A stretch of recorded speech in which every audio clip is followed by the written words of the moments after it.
हिंदी के एक बड़े प्रसिद्ध लेखक हैं जिनका नाम है यशपाल। उन्होंने एक कविता लिखी थी पर्दा, जिसमें उन्होंने चर्चा की थी चौधरी पीर बख्श की। एक वो बंदा जो कि एक पोता था बहुत बड़े नौकरशाह का, पर खुद अनपढ़ था।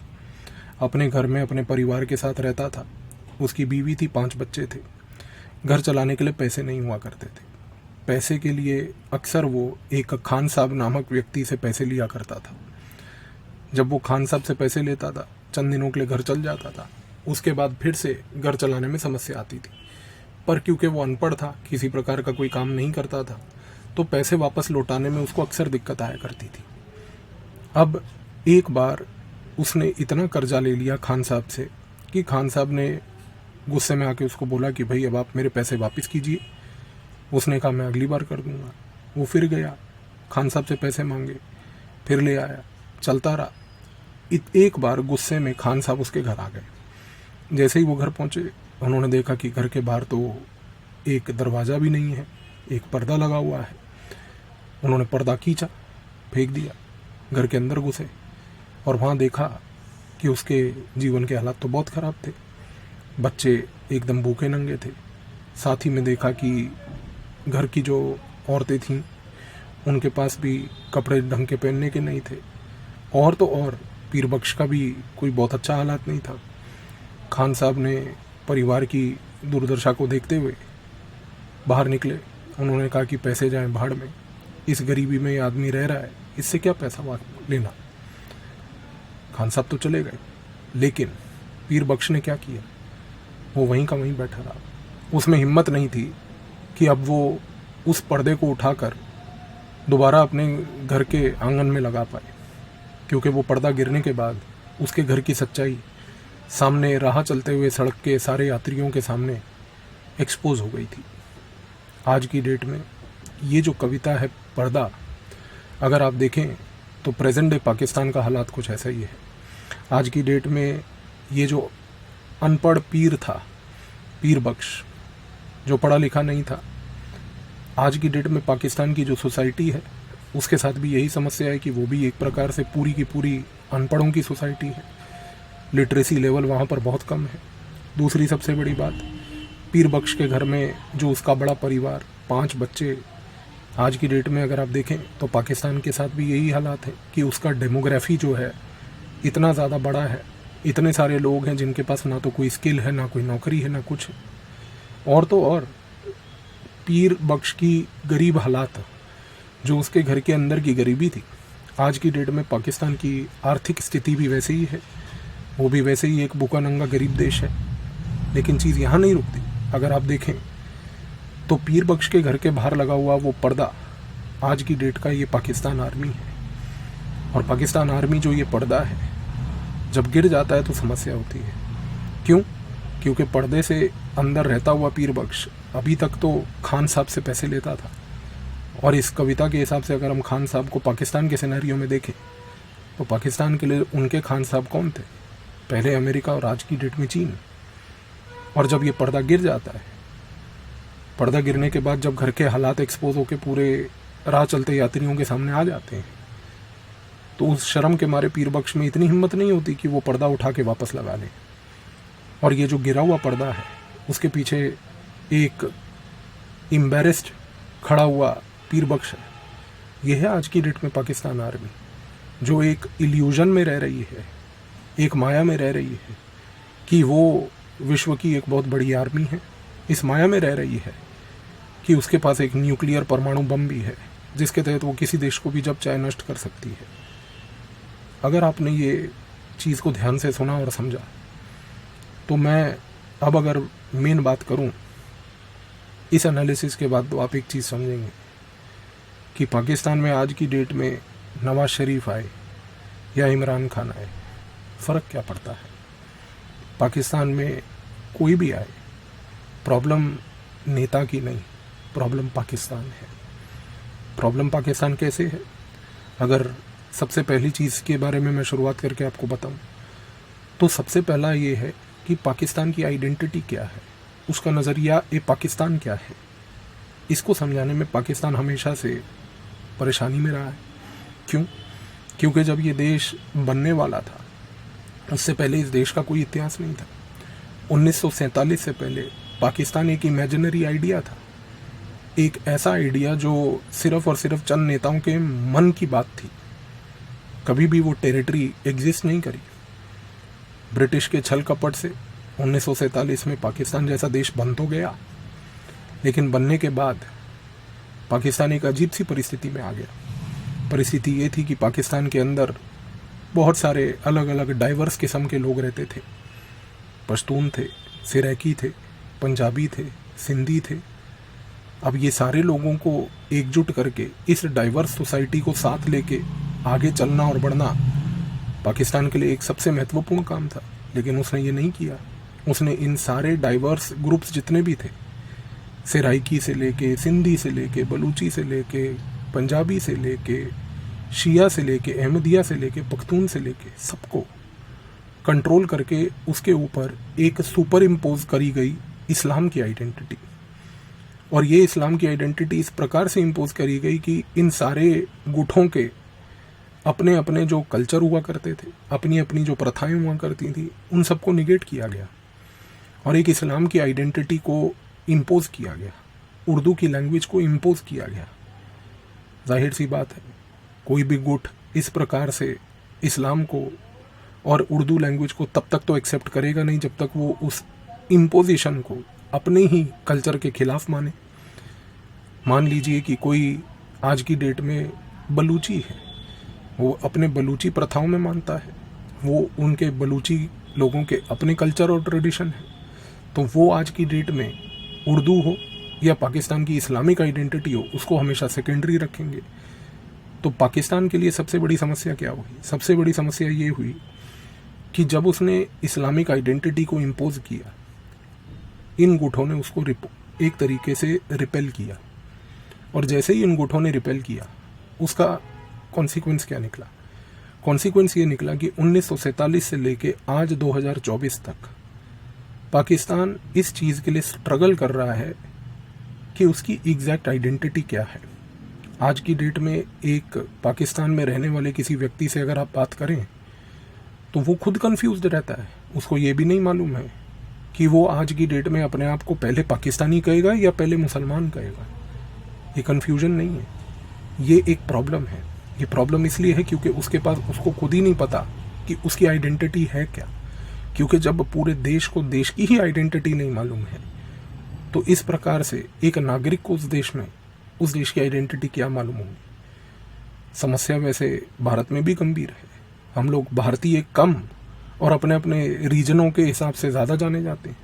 आप किसी साउथ के व्यक्ति से पूछिए तो वो बोलेगा जी मैं केरला का हूँ। आप किसी मध्य भारत के आदमी से पकड़ के पूछिए कि आप कहाँ के हैं, तो जी हम मध्य प्रदेश के हैं। किसी सरदार से पूछिए तो हम पंजाब के हैं। भाई हम अपने रीजन के क्यों हैं? हम भारतीय क्यों नहीं है पहले? खैर कम से कम भारत में अगर भारतीय होना सेकेंडरी है अभी तक और प्राइमरी नहीं हुआ, पाकिस्तान में तो ये भी नहीं पता कि प्राइमरी और सेकेंडरी ही क्या है। और तो और सबसे बड़ी ब्यूटी देखिए, क्योंकि पाकिस्तान को खुद की आइडियोलॉजी आज तक पता नहीं चल पाई, इस रीज़न से पाकिस्तान ने हाल ही में पिछले 4-5 सालों से पहले एक नई मुहिम चलाई है।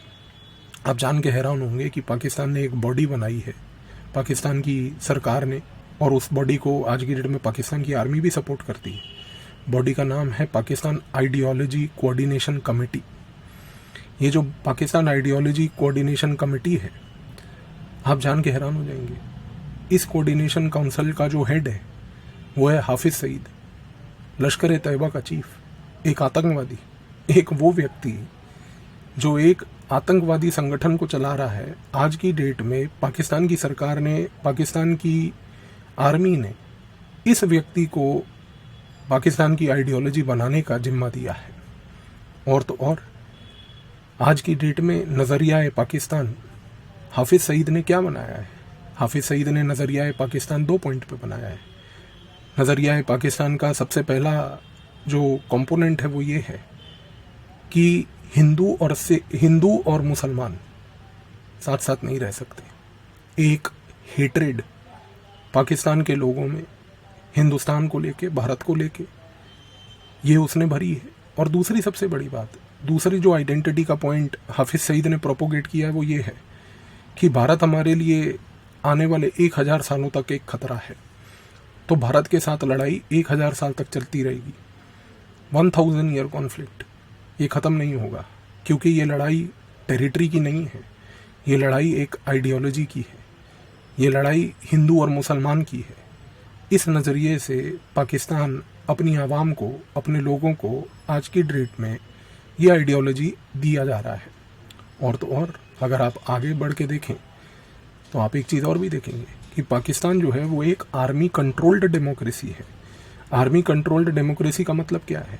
इसका मतलब ये है नंबर 1 कि पाकिस्तान की आर्मी आज की डेट में उसने अपने आप को पाकिस्तान में ऐसे पोजीशन करके रखा है कि वो सिर्फ टेरिटोरियल बॉर्डर को प्रोटेक्ट नहीं करती, बल्कि उसका काम ये भी है कि वो पाकिस्तान की आइडेंटिटी को प्रोटेक्ट करे।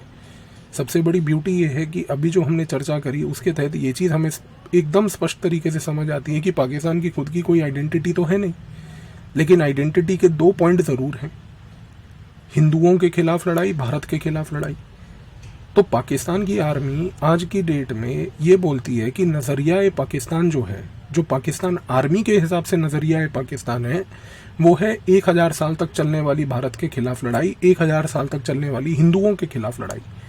तो पाकिस्तान आर्मी अपने आप को आज की डेट में ये बोलती है कि हमें सिर्फ और सिर्फ आज की डेट में पाकिस्तान की टेरिटरी को नहीं प्रोटेक्ट करना, इसके साथ साथ हमें ये भी इंश्योर करना है कि आने वाले 1000 साल तक पाकिस्तान की आर्मी को, पाकिस्तान के ये नज़रिए को भी प्रोटेक्ट करना है। तो पाकिस्तान की आर्मी ने अपने आप को इस तरीके से पोजीशन कर रखा है। और सबसे बड़ी बात यहाँ पर यह भी है कि इस कॉन्टेक्स्ट में पाकिस्तान आर्मी ने अपना एक थॉट प्रोसेस बनाया है। थॉट प्रोसेस ये है कि पाकिस्तान आर्मी ये कहती है कि हम भारत पे अटैक करेंगे, अगर हम भारत पे अटैक ना करें तो ये हमारी डिफीट है, और अगर हम भारत पे अटैक करने के बाद अगर हम अटैक में हार जाएं और भारत के थ्रू मुंह की खानी पड़े, उसमें हमारी जीत है। आपने कभी एक चीज़ देखी है कि पाकिस्तान के आर्मी के आला अधिकारी जो हैं उन्होंने अपनी छातियों पे बिल्ले लगा रखे। तुम्हें ये बिल्ले क्या मतलब जो है लूडो खेल के मिले? जीवन में एक जंग तुमने आज तक जीती नहीं, एक जंग। जब से तुम्हारा भूखा नंगा देश पैदा हुआ है, उसने जितनी भारत से लड़ाइयाँ लड़ी हैं, हर लड़ाई में तुम इतने बुरी तरह से पिटे हो कि पिटने के बाद मतलब तुम्हारे जैसा देश है जो खड़ा हो जाता है, अगर दूसरा कोई देश हो तो मुंह छुपा के अपने देश को ही खत्म कर दे। लेकिन उसके बावजूद भी आप पाकिस्तान के आर्मी के चीफ की यूनिफॉर्म देखिए, पाकिस्तान के आर्मी के आला अधिकारियों की यूनिफॉर्म देखिए, ये बिल्ले लगा रखे, मेडल लगा रखे। उनको ये लगता है, पाकिस्तान आर्मी की सोच को समझिए, पाकिस्तान आर्मी की सोच ये है कि हम भारत के खिलाफ लड़ेंगे, हम भारत के खिलाफ खाली नहीं बैठेंगे। हमारी भारत के खिलाफ लड़ाई करना, भारत के खिलाफ लड़ाई को शुरू करना, वो एक प्रकार की जीत है। भारत के खिलाफ लड़ाई शुरू करने के बाद उस लड़ाई का नतीजा क्या होगा, हमें उससे कुछ नहीं लेना देना है। पाकिस्तान की आर्मी आज की डेट में अपने सैनिकों को, अपने यंग अधिकारियों को ये सिखाती है, उनके पाकिस्तान आर्मी के ट्रेनिंग कॉलेजेस में लोगों को ये सीख दी जा रही है कि आप भारत के खिलाफ जंग छेड़ देंगे, इसमें ही पाकिस्तान की विक्ट्री है। और इस नज़रिए से अगर आप देखें तो पाकिस्तान ने अपने यहाँ पर जितनी ऐतिहासिक किताबें लिखी हैं वो कहते हैं कि 1947-48 की जंग में भी हमारी भारत से जीत हुई, 1965 की जंग में हमारी जीत हुई। और तो और सोचिए, इससे ज़्यादा निहायती गिरा हुआ देश नहीं हो सकता जो ये कह रहा है कि 1971 में भी हमारी जीत हुई। अरे 1971 में तो तुम्हारा भूगोल बदल गया था। लेकिन ये कहते हैं कि नहीं, हमने क्योंकि पाकिस्तान ने भारत के खिलाफ जंग छेड़ी, हमारे में उतनी क्षमता है कि हमने वो जंग छेड़ ली, वो क्षमता ही हमारे लिए एक साइन ऑफ विक्ट्री है। तो आप सोचिए कि ये देश आज की डेट में इस प्रकार का नज़रिया लेके, जब ये इस देश की आर्मी इस प्रकार का थॉट लेके बैठी है, तो इस देश में नवाज शरीफ आए या इमरान खान आए, उससे फ़र्क क्या पड़ता है? इस देश की सोच नहीं बदलने वाली है। और तो और दोस्तों, पाकिस्तान के साथ सबसे बड़ी समस्या क्या है? सबसे बड़ी समस्या आज की डेट में ये है कि पाकिस्तान ने अपना एक स्ट्रेटेजिक कल्चर बनाया हुआ है। उस स्ट्रेटेजिक कल्चर के अंदर 2 पॉइंट्स हैं। पहला पॉइंट ये है कि पाकिस्तान की जो आर्मी है वो पाकिस्तान के परमाणु बम का प्रयोग कैसे होगा या कैसे नहीं होगा, सारी निर्णय और चर्चाएं वो ही करेगी। और दूसरा पॉइंट ये है कि कश्मीर, पाकिस्तान की आर्मी कहती है कि एक डिस्प्यूट है भारत के साथ, और इस डिस्प्यूट का जो मसला हल करने की शक्ति है या तरीका है वो केवल और केवल पाकिस्तान की आर्मी के पास है और किसी पाकिस्तान की सोसाइटी में किसी वर्ग के पास नहीं है।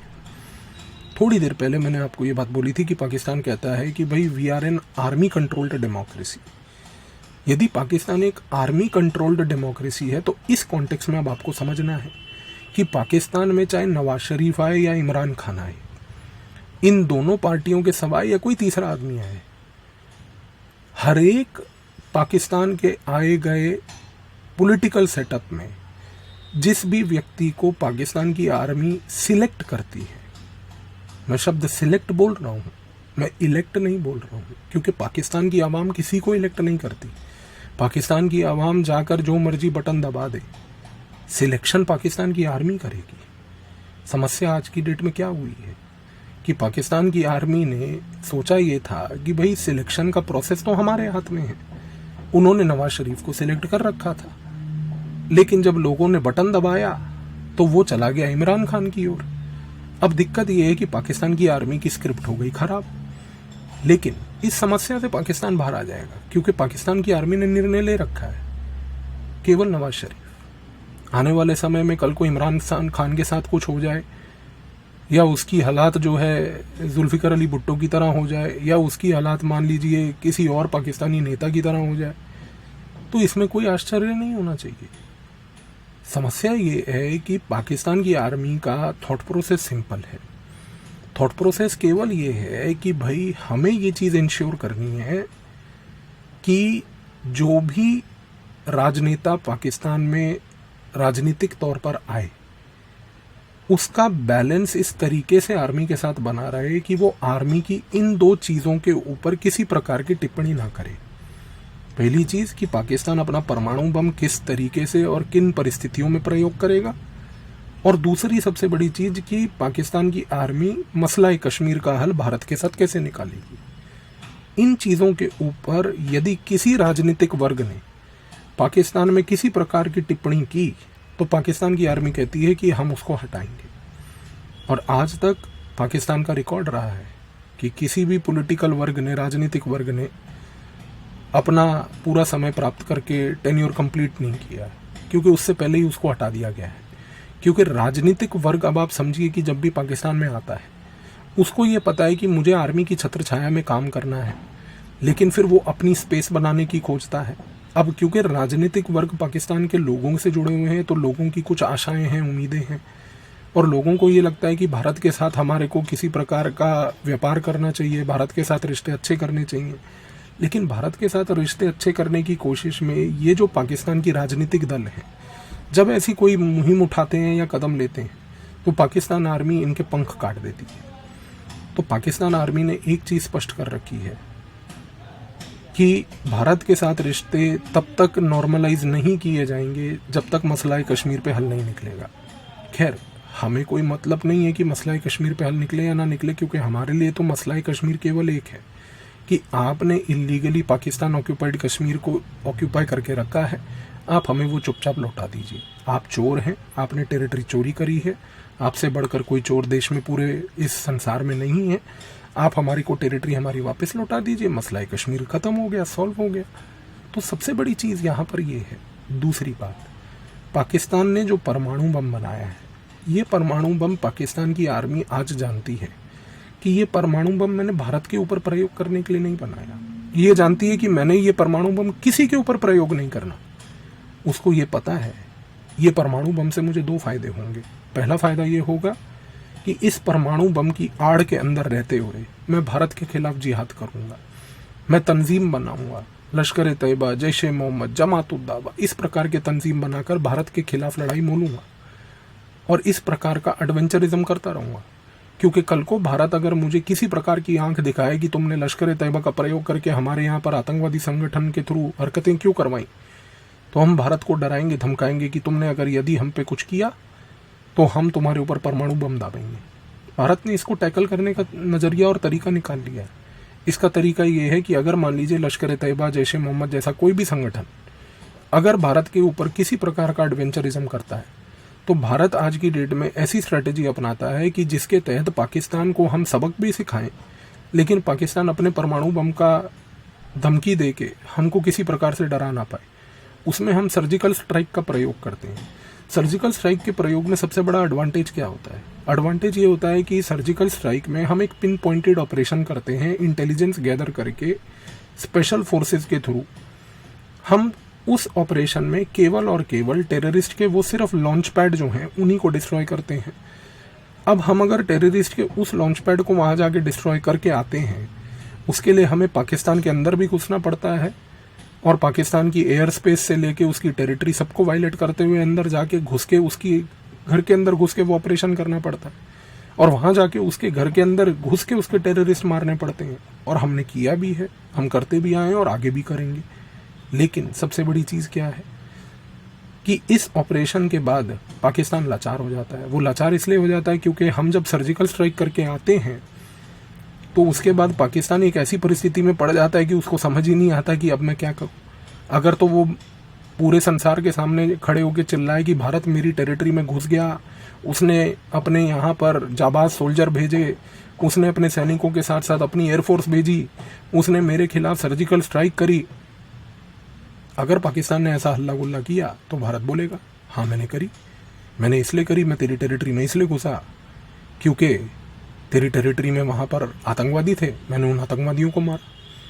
अगर भारत ऐसा बोलेगा तो इससे पूरे विश्व तौर पर क्या एक मैसेज जाएगा कि पाकिस्तान ने आतंकवादियों को पनाह दी थी। तो पाकिस्तान ऐसी हरकत कभी नहीं करेगा। इसीलिए आप देखो कि जब भी सर्जिकल स्ट्राइक होती है पाकिस्तान कभी भी विश्व तौर पर खड़े होकर चीखता चिल्लाता नहीं है। अच्छा, दूसरी बात, सबसे बड़ी चीज़ ये है कि आप सर्जिकल स्ट्राइक को एक्सेप्ट भी नहीं कर सकते कि पाकिस्तान के अंदर भारत ने ऐसा कुछ किया है, और आप रिजेक्ट भी नहीं कर सकते।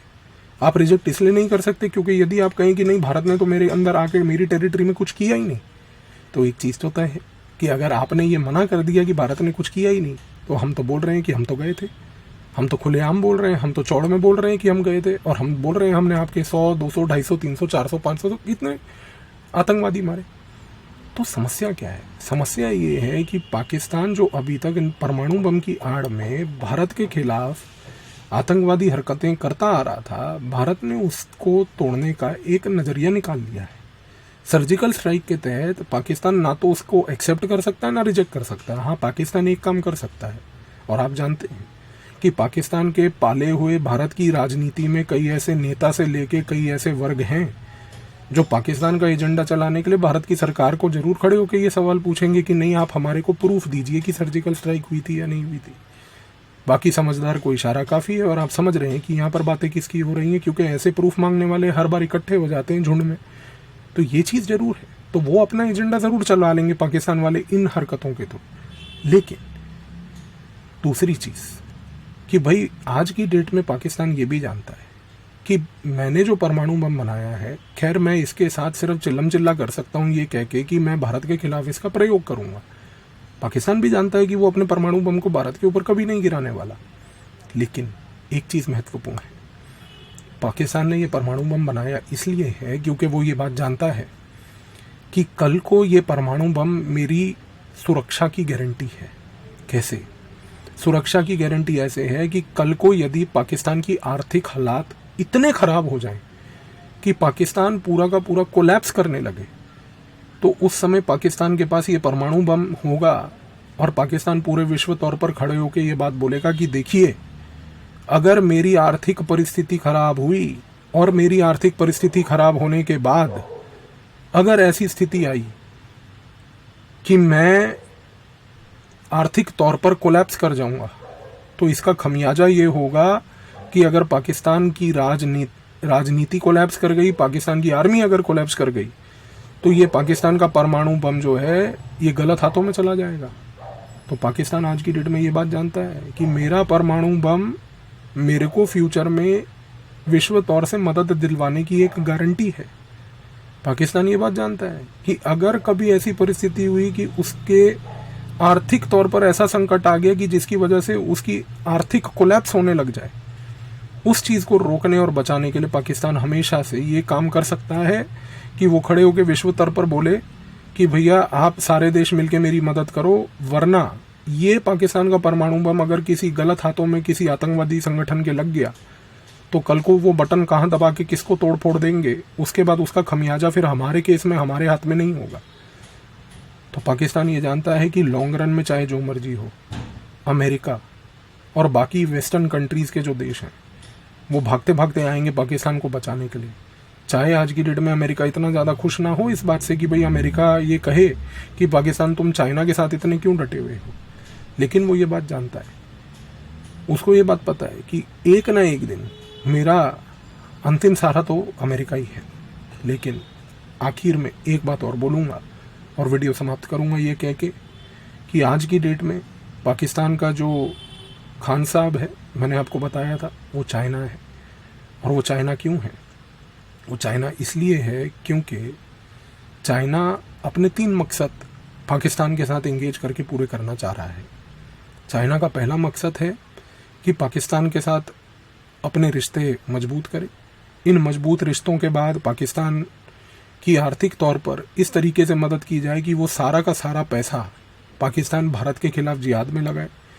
अगर पाकिस्तान चाइना से पैसा लेके भारत के खिलाफ जिहाद में लगाएगा तो उसका एक फ़ायदा ये होगा कि भारत और पाकिस्तान एक दूसरे के साथ बिजी और ऑक्यूपाइड रहेंगे, और यदि वो एक दूसरे के साथ बिजी और ऑक्यूपाइड रहेंगे तो चीन को एक कंप्लीट स्पेस मिल जाएगा अपनी इकोनॉमी को बढ़ाने के लिए और अपने आप को विश्व स्तर पर प्रमोट करने के लिए जब भारत बिजी होगा। दूसरी चीज़, चाइना आज की डेट में पाकिस्तान के साथ इसलिए भी जुड़ना चाहता है क्योंकि उसको ये पता है कि पाकिस्तान के साथ जुड़ने से हमारे को जो वेस्ट एशिया के देश हैं उनके थ्रू एक्सेस मिल जाता है वहाँ पर, और तो और अफ़गानिस्तान में रिसोर्सेज जो हैं उसको लेने के लिए डायरेक्ट लैंड एक्सेस मिल जाता है, लैंड रूट मिल जाता है। और तीसरा और आखिरी पॉइंट जो आज की डेट में एक्सप्लेन करता है कि चाइना और पाकिस्तान का जो रिश्ता है वो इतना स्ट्रॉन्ग क्यों है, वो ये है कि चाइना ये बात जानता है कि पाकिस्तान जो है एपिसेंटर है बहुत सारे आतंकवादी संगठनों का, और चाइना ने एक देश जिनजियांग नामक उस देश को इलीगली ऑक्यूपाई किया था। भारत की जो बाउंड्री है वो चाइना के साथ कभी ना थी, ना है, ना कभी होगी। भारत की सबसे पहली बाउंड्री ईस्टर्न साइड पर एक इंडिपेंडेंट देश तिब्बत के साथ थी, और तिब्बत के ऊपर लगा हुआ एक इंडिपेंडेंट देश जिनजियांग के साथ थी। मेरा अपना मानना ये है, और मैं आपसे भी गुहार लगा के आशा करूँगा कि आज से आप लोग भी अपने थॉट प्रोसेस को ठीक करके इस चीज़ को बोलिएगा कि भारत का आज भी बॉर्डर चीन के साथ नहीं है। भारत का आज भी बॉर्डर एक इंडिपेंडेंट देश तिब्बत और एक इंडिपेंडेंट देश जिनजियांग के साथ है। ये 2 देश थे जिनको चाइना ने फोर्सेबली 1950 के दशक में ऑक्यूपाई किया था। जिनजियांग में मुसलमान रहते हैं, उइगर मुसलमान, और आज की डेट में वो उइगर मुसलमान चीन के खिलाफ हैं, और उनको सपोर्ट देने वाले अफगानिस्तान से लेके सेंट्रल एशिया से लेके बहुत सारे संगठन हैं जो उसके खिलाफ लड़ाई करते हैं। तो चीन पाकिस्तान से इसलिए भी एंगेज करता है क्योंकि हर एक आतंकवादी संगठन का इवेंचुअली कोई ना कोई कनेक्शन पाकिस्तान से निकलता है। तो उसको ये मालूम है कि कल को ऐसी कोई परिस्थिति ना पैदा हो जाए कि जिसकी वजह से जिनजियांग में किसी प्रकार का कोई रिबेलियन हो। इसी रीज़न से हम ये कहते हैं कि चीन आज की डेट में अपने पाकिस्तान से रिश्ते मजबूत करके रखता है। आखिर में मैं यही कहूँगा, इमरान खान आए या नवाज शरीफ आए, फ़र्क कुछ नहीं पड़ता है, क्योंकि एक चीज़ हमें याद रखनी है, और जो चीज़ हमें याद रखनी है वो सिंपल ये है कि दूसरे देशों में आर्मी होती है और पाकिस्तान के पास जो सिनेरियो है वो ये है कि वहाँ पर आर्मी के पास एक देश है। तो ये फ़र्क है दूसरे देशों में और पाकिस्तान में। तो आई होप पाकिस्तान के चुनाव को लेके इसके बाद आपको किसी प्रकार की कोई समस्या नहीं होगी। धन्यवाद।